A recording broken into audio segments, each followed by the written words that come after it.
আসসালামু আলাইকুম সুপ্রিয় চাকরি প্রার্থী ভাই ও বোনেরা, আজকে আমরা আপনাদের জন্য নিয়ে এসেছি নতুন একটি ভিডিও যেখানে আপনারা দেখবেন বাংলাদেশ গণপ্রজাতন্ত্রী সরকারের জেলা প্রশাসকের কার্যালয় রংপুর শাখার একটি নিয়োগ বিজ্ঞপ্তি।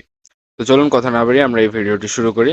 এখানে মোট 2টি পদে নিয়োগ দেওয়া হবে, যেখানে টোটাল 4 জন লোক নেওয়া হবে। এখানে প্রথম যে পদটি রয়েছে সেটি হচ্ছে কম্পিউটার অপারেটর, যার বেতন হচ্ছে 11,000 টাকা থেকে 26,590 টাকা পর্যন্ত। এখানে কিন্তু আপনার প্রমোশনের সুযোগ রয়েছে এবং এখানে শিক্ষাগত যোগ্যতা হিসেবে চাওয়া হচ্ছে যে কোনো স্বীকৃত বিশ্ববিদ্যালয় হতে বিজ্ঞান বিভাগে স্নাতক বা সমমানের ডিগ্রি, এই অর্থাৎ আপনাকে সায়েন্স থেকে অনার্স কমপ্লিট থাকতে হবে। তারপরে এখানে আরেকটা কম্পিউটার দক্ষতা চাওয়া হচ্ছে, যেখানে মুদ্রণের ক্ষেত্রে বাংলায় প্রতি মিনিটে 25টি শব্দ এবং ইংরেজিতে 30টি শব্দ আপনাকে টাইপ করতে হবে, তাহলে আপনি এই পরীক্ষায় উত্তীর্ণ হতে পারবেন। এবং দ্বিতীয় পদটি হচ্ছে অফিস সহকারী কাম কম্পিউটার মুদ্রাক্ষরিক, যেখানে 3টি পদ রয়েছে এবং এর বেতন হচ্ছে 9,300 টাকা থেকে 22,490 টাকা পর্যন্ত, অর্থাৎ এখানেও কিন্তু প্রমোশনের সুযোগ রয়েছে। এখানে আপনার শিক্ষাগত যোগ্যতা হিসেবে এইচএসসি সার্টিফিকেট চাওয়া হচ্ছে, অর্থাৎ এইচএসসি পাস হতে হবে আপনাকে। এরপরে কম্পিউটার চালানোর অভিজ্ঞতা থাকতে হবে এবং কম্পিউটার মুদ্রাক্ষরে বাংলায় প্রতি প্রতি মিনিটে ইংরেজি সর্বনিম্ন 20টি এবং বাংলা সর্বনিম্ন 20টি শব্দ টাইপ করা জানতে হবে, তাহলে আপনি এখানে আবেদন করতে পারবেন।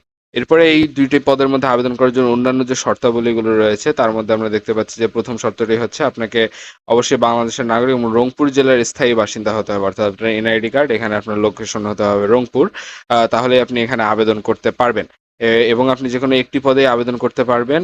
এরপরে আমরা এখানে দেখতেছি যে আমরা আপনি আবেদনটা কিভাবে করবেন সেটা হচ্ছে যে আপনাকে এই লিঙ্কে যেতে হবে। এই লিঙ্কের মধ্যে গেলে আপনারা একটি ফর্ম পাবেন, এই ফর্ম ফিল আপ করে আপনাকে আবেদন করতে হবে।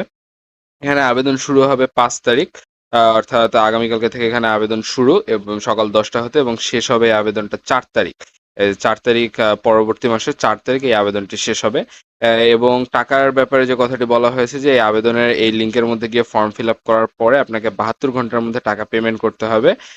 এবং এই কত টাকা পেমেন্ট করতে হবে সেটা হচ্ছে যে এই দেখুন 112 টাকা, 112 টাকা আপনাকে পেমেন্ট করতে হবে এই পদে আবেদনের জন্য। এবং যদি আপনি অন্যান্য শারীরিক প্রতিবন্ধকতা থাকে, যেমন শারীরিক প্রতিবন্ধী, তৃতীয় লিঙ্গ, ক্ষুদ্র নৃগোষ্ঠী এগুলো, তাহলে আপনার আবেদনের জন্য কেবল 56 টাকা দিতে হবে। এবং এখানে কিন্তু বলে দেওয়া হয়েছে যে আপনাকে এই টাকাটা 72 ঘন্টার মধ্যেই পরিশোধ করতে হবে।